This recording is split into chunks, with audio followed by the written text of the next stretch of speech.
परमेश्वर के धन्य नाम की महिमा हो। प्रभात मनन के सत्र 2684 में आप सभी का बड़े प्रेम के साथ स्वागत करता हूँ। आइए आज के मनन के लिए हम यहूदा की पत्री 23वीं पद को पढ़ते हैं। और बहुतों को आग में से झपट कर निकालो और बहुतों पर भय के साथ दया करो, पर उस वस्त्र से भी घृणा करो जो शरीर के द्वारा कलंकित हो गया है। उद्धार प्राप्त मसीह विश्वासियों के द्वारा वचन का प्रचार की सेवा के प्रति जो मंद प्रतिक्रिया करते हैं, एक खतरनाक मानसिकता है।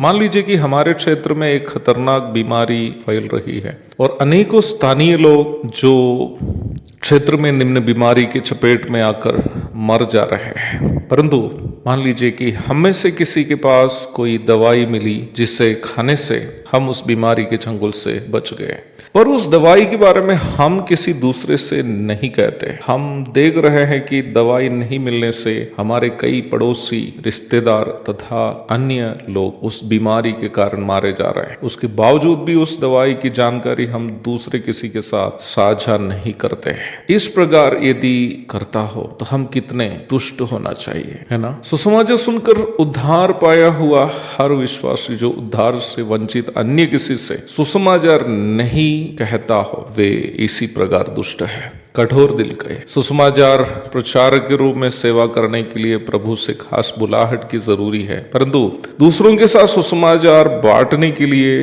दूसरों की आत्माओं की चिंता करने वाला एक अनुकंपा पूर्ण हृदय ही काफी है। यहूदा यहाँ कह रहा है, बहुतों पर भय के साथ दया करो, पर उस वस्त्र से भी घृणा करो जो शरीर के द्वारा कलंकित हो गया है। उद्धार नहीं पाया हुआ किसी भी अन्य व्यक्ति को जब हम देखते हैं, हमारे अंदर उनकी आत्मा का नाश के बारे में एक भय उत्पन्न होना चाहिए और कैसे भी हो उन्हें आग की झील से झपट कर बचाने की एक तीव्र इच्छा हमारे अंदर होनी चाहिए। यहाँ तक उस व्यक्ति घिनौने पापों में फंसकर अपना शरीर रूपी वस्त्र को कलंकित किया गया व्यक्ति भी क्यों ना हो, किसी भी पापी इंसान के अंदर आग की झील से बचने के लिए तरसने वाली एक आत्मा है। एक सच्चा मसीह विश्वासी वो है जो अपनी आंखों के सामने आने वाला कोई भी व्यक्ति के जाति, धर्म, रंग, भाषा तथा अन्य भूमिका बिना देखे उस व्यक्ति के अंदर रोने वाली आत्मा की रोने की आवाज सुनने की क्षमता रखता है। परंतु सांसारिक सुख लोलुपता में, दुनिया की चिंता में जीवन व्यापन करने वाला कोई भी मसीह विश्वासी